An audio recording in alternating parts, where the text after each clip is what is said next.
America Texas రాష్ట్రంలో అత్యంత దారుణ ఘటన వెలుగులోకి వచ్చింది. వాషింగ్ మిషన్ విషయంలో జరిగిన చిన్నపాటి గొడవ ఓ భారత సంతతి వ్యక్తి ప్రాణాలను తీసింది. డల్లాస్ నగరంలోని ఒక హోటల్ మేనేజర్గా పనిచేస్తున్న 50 ఏళ్ల చంద్రమౌళి బాబు నాగమల్లయ్య ఆయన భార్య కుమారుడి కళ్ల ముందే అత్యంత కిరాతకంగా హత్యకు గురయ్యాడు. కర్ణాటక రాష్ట్రానికి చెందిన చంద్రమౌళి బాబు నాగమల్లయ్య డల్లాస్లోని డౌన్ టౌన్ సూట్స్ హోటల్లో మేనేజర్గా పనిచేస్తున్నారు.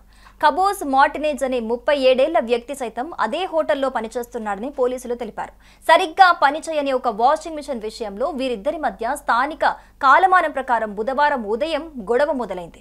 ఆ మెషిన్ ని ఎవరూ వాడొద్దని నాగమల్లయ్య చెప్పాడు. కాగా ఈ విషయాన్ని డైరెక్ట్ గా మాట్లాడకుండా తాను ఏం చెప్పదలుచుకున్నాడో ఇతరులకు చెప్పి కబోస్కీని అనువదించమని కోరాడని, అది కబోస్కీ నచ్చక మరింత ఆగ్రహానికి గురయ్యాడని పోలీసులు పేర్కొన్నారు.